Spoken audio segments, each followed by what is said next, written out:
इनके बानी को अगर वहाँ पर कोई मसाइब हैं, मुश्किलात हैं, मैं आज फिर कहता हूँ, आए बैठ के बात करें। मैं यहाँ पर ऐलान करता हूँ बरमला आपके सामने पूरे मुअज़्ज़ज़ ऐवान को गवाह बनाकर कि हम नहीं चाहते कि इनके साथ किस तरह की ज़्यादती हो जो हमारे साथ हुई। मुल्क को आगे लेके जाने के लिए, मुल्क की तरक्की और खुशहाली के लिए आए बैठे मिलकर पाकिस्तान के बेहतरी के लिए बैठ के बात करें। इसके अलावा कोई चाराकार नहीं। बहुत शुक्रिया आपका। वज़ीर-ए-आज़म शहबाज शरीफ की एक बार फिर तहरीक इंसाफ को मुज़ाकरात की पेशकश। कौमी असम्बली में खिताब करते हुए वज़ीर-ए-आज़म ने कहा, आएँ पाकिस्तान की बेहतरी के लिए बैठ कर बात करें। अगर बानी PTI को जेल मुश्किलात हैं तो बैठ कर बात करें, मामलात तय करते हैं। वो कभी नहीं चाहते कि क़ैद के दौरान जो ज़्यादती उनके साथ हुई वो अपोजिशन के साथ हो। वज़ीर-ए-आज़म शहबाज शरीफ ने 2018 के इंतखाबात को एक बार फिर झुरलू इंतखाबात करार दिया।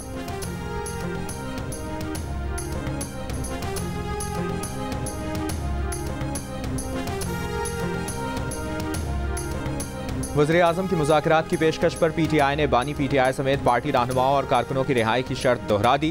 कौमी असम्बली में अपोजिशन लीडर उमर अयूब ने कहा, वो फॉर्म 47 के वज़ीर-ए-आज़म को कहना चाहते हैं, बात तब होगी जब उनका वज़ीर-ए-आज़म और दीगर कैदी बाहर आएंगे। मुफाहिमत तब होगी जब हुकूमत यास्मीन राशिद, महमूद रशीद और हसन न्याजी के साथ ज़्यादती का एहसास करेगी। ये हाउस उस वक्त चल सकेगा जब इनका एहतराम हो।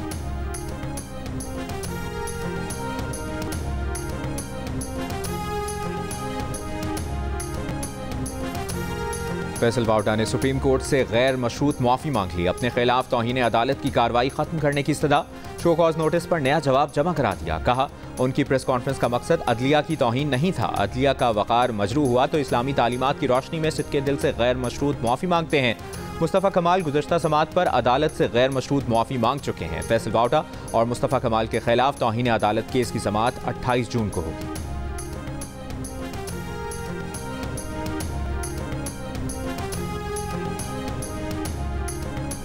पाकिस्तान में जो इलेक्शन हुए इससे पहले एक माहौल बनाया गया। PTI उम्मीदवारों को तंग किया गया, गिरफ्तार किया गया, हब्से बेजा में रखा गया। इलेक्शन कमिश्नर का कंडक्ट पहले दिन से ही मशकूक रहा। तर्जुमान PTI रऊफ हसन की प्रेस कॉन्फ्रेंस। कहा, चीफ जस्टिस ने कहा, इलेक्शन कमीशन एक कौमी इदारा है, इसकी इज्जत की जाए। क्या चीफ इलेक्शन कमिश्नर का कंडक्ट ऐसा है कि इस इदारे की इज्जत की जाए? PTI की पिटीशन 4 माह गुजरने के बावजूद अभी तक समाअत के लिए मुकर्रर नहीं हुई। जस्टिस अतर मिनल्लाह ने PTI की पिटीशन का जिक्र भी किया जो बुनियादी हुकूक से मुतल्लिक है।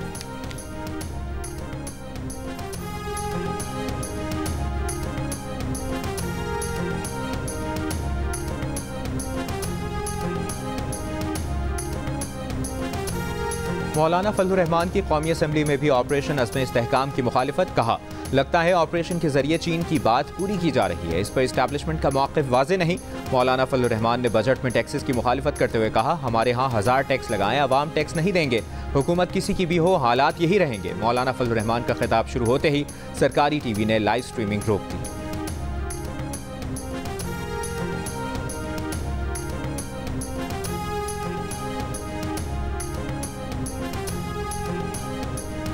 MQM पाकिस्तान के रहनुमा मुस्तफ़ा कमाल ने कहा है कि जो लोग पहले से टैक्स दे रहे हैं उन पर मजीद टैक्स लग गया। इससे लोगों के बिजनेस असरअंदाज होंगे, कारोबार बंद होंगे। हुकूमत समझती है कर्ज टैक्स लगाकर उतारा जाएगा।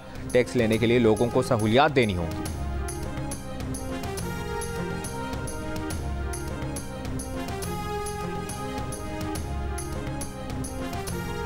दौरान इद्दत निकाह केस में बानी PTI और बुशरा बीबी की सजा मुअत्तली की दरखास्तों पर फैसला कल सुनाया जाएगा।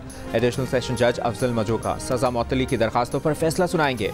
इद्दत में निकाह केस में ट्रायल कोर्ट ने 3 फरवरी को बानी PTI और बुशरा बीबी को 7 साल कैद की सजा सुनाई थी। बुशरा बीबी के साबिक शौहर खावर मानेका ने 5 नवंबर 2023 को सिविल अदालत में दरखास्त दायर की थी।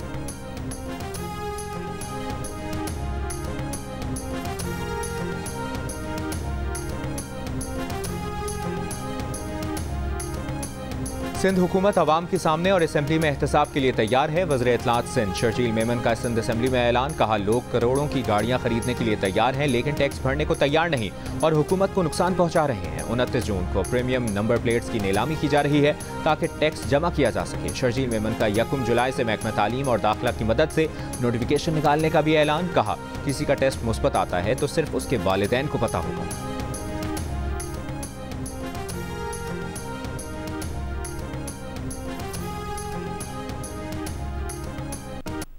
कराची के इलाके गडाव में तेज आंधी और बूंदाबांदी हुई है। इसकी तफसील जानते हैं उनीबा जमीर शाह से। उनीबा, कहिएगा, प्री मानसून या मानसून से इसका ताल्लुक समझा जाए?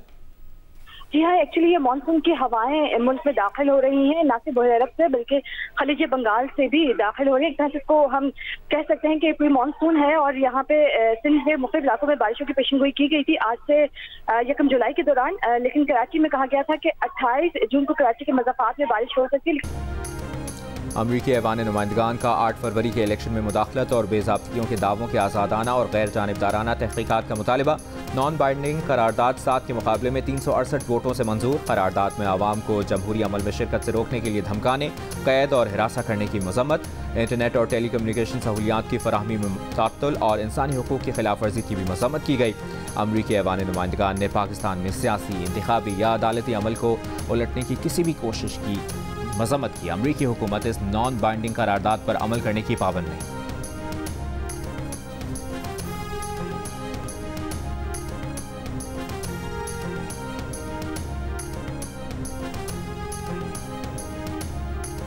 नून लीग ने अमरीकी ऐवान नुमाइंदगान से मंजूर करारदाद को फौज के खिलाफ प्रोपेगेंडा और सेहूनी साजिश करार दे दिया। हनीफ अब्बासी ने कहा, यह करारदाद पाकिस्तान की मुसल्लह अफवाज के खिलाफ प्रोपेगेंडा और सेहूनी साजिश है जिसे मुकम्मल होने नहीं देंगे। करारदाद के लिए कांग्रेस में लॉबिंग करने पर लाखों डॉलर खर्च किए गए। वही लोग इस करारदाद के पीछे हैं जिन्होंने अमरीका में क्रिकेट मैच के दौरान जहाज उड़ाया।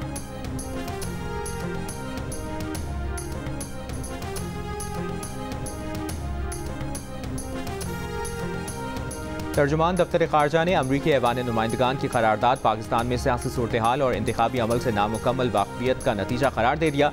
कहा, ऐसी करारदादें ना तामीरी हैं और ना ही बामकसद। पाकिस्तान आइन और इंसानी हुकूक को अहमियत देने का अज़्म किए हुए है, अपने कौमी मफाद में कानून की हुक्मरानी पर अमल करता है। पाकिस्तान बाहमी एहतराम और मुफाहमत की बुनियाद पर तामीरी मुज़ाकरात और राबतों पर यकीन रखता है। तर्जुमान दफ्तर खारजा ने उम्मीद जाहिर की कि अमरीकी कांग्रेस दो तरफा ताल्लुकात मजबूत बनाने में मुआवन किरदार अदा करेगी और दोनों मुल्कों के अवाम के मफाद में बाहमी इश्तराक के शोबों पर तवज्जो देगी।